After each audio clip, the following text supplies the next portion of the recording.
আর একটা সবচেয়ে দুঃখজনক বিষয়, যে পরিস্থিতি, বন্যা পরিস্থিতি, মানুষ উদ্ধার করতে পারতেছে না, মানুষ আর্তনাদ। আপনারা যদি কেউ ত্রাণ নিয়ে ভিতরে ঢুকেন, মানুষের আর্তনাদ দেখলে আপনারা নিজের চোখের পানি ধরে রাখতে পারবেন না। এক সাইডে এই অবস্থা, আর এক সাইডে মানুষ জাল ফালায় মাছ ধরতেছে, সিলভার কাপ মাছ। আবার যখনই কেউ জাল ফালায় বড় কোনো মাছ পাইতেছে সবাই মিলে হই হই হই হই হই। এগুলো কিন্তু বাইরের কোনো মানুষ না, এটা ফেনীর মানুষ। আর একটা কথা, সবচেয়ে দুঃখের বিষয়, এই সিচুয়েশনও ফেনীর, এই সিচুয়েশনও ফেনীতে ডাকাতি হইতেছে।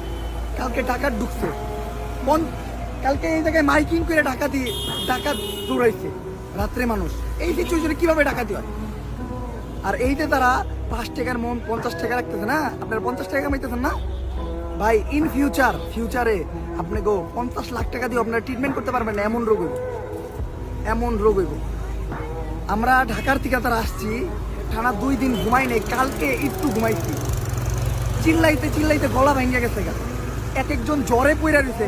আমাদের টিমমেটরা যারা আসছে, কিছু মানুষ অসুস্থ হয়ে ঢাকা চলে যেতেছে, এমন অসুস্থ। আর এইসব সিচুয়েশন আমাদের এগুলো ফেস করতে হবে। এই জায়গায় স্ক্যাম, এই জায়গায় ব্যবসা করতে হবে, এখনো ব্যবসা করতে হবে আপনাকে। আপনারা চাউলের দাম বাড়াই দিতেছেন, সিগারেটের দামটা বলে বাড়াই দিচ্ছেন, আরো কত কিছু যে ভাই আমি হিসাব দিতে পারবো না। তো যারা ফেনীর মানুষ আছে তারা তো সবাই নেটওয়ার্ক আউট, ফেনীর মানুষ তো আমার এই ভিডিওটা পাইবো না। তারপরেও যারা পান, আপনারা সিন্ডিকেটটা ভাঙতে আমাকে সাহায্য করেন। হ্যাঁ, আপনারা এই সিন্ডিকেটটা ভাঙতে সাহায্য করেন। আর যারা ঢাকার থেকে আসতেছেন, সাধারণ স্টুডেন্ট, সমন্বয়ক বা প্রশাসনের লোক আছেন, দয়া করে হেল্প করেন, এগুলো সিন্ডিকেটগুলো ভাঙেন।